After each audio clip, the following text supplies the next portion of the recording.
Hello kids, I'm back today again with a lesson in geography. The lesson is Planet Earth our home. Now children, we all know that the earth is round with flat at the top and the bottom, the poles that is. Now we all know that this earth is the only planet which has life as we see it today. So this is also known as the green planet, we know. And children, why does it have life? Because it is an ideal distance from the sun.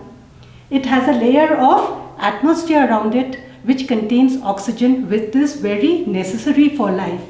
Then it has water, which again is essential for life for us. And it is the right distance from the sun, so it is neither very hot nor very cold.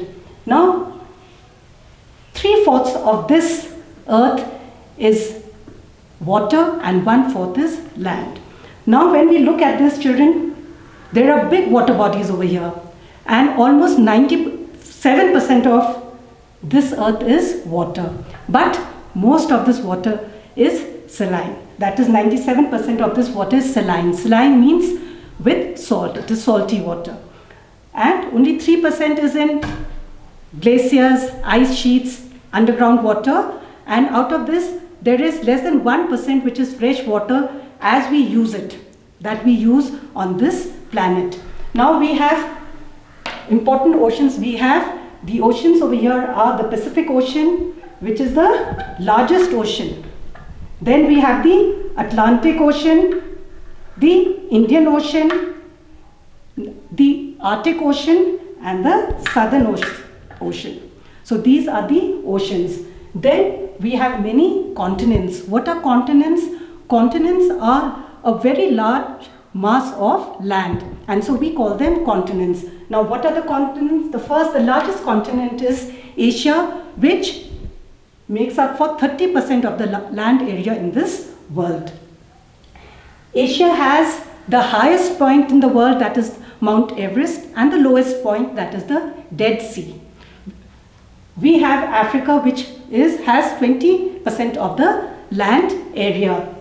Africa is the only continent through which the Tropic of Cancer, the Tropic of Capricorn, the equator, and the 0-degree longitude, that is the prime meridian, passes through.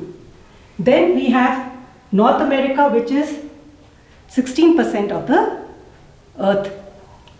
This has the important mountains are the Rocky Mountains, the rivers are Mississippi and Missouri.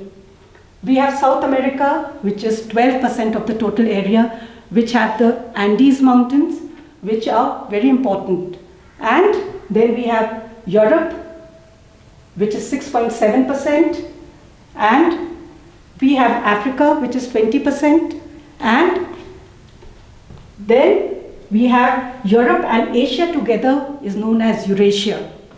We have Australia, which is 5.3%, and then we have the Antarctica, which is 9%. Now children, Antarctica is the one continent which is known as the white continent because 98% of the Antarctica is covered with ice sheets and snow. And this is one of the bleakest areas of this earth.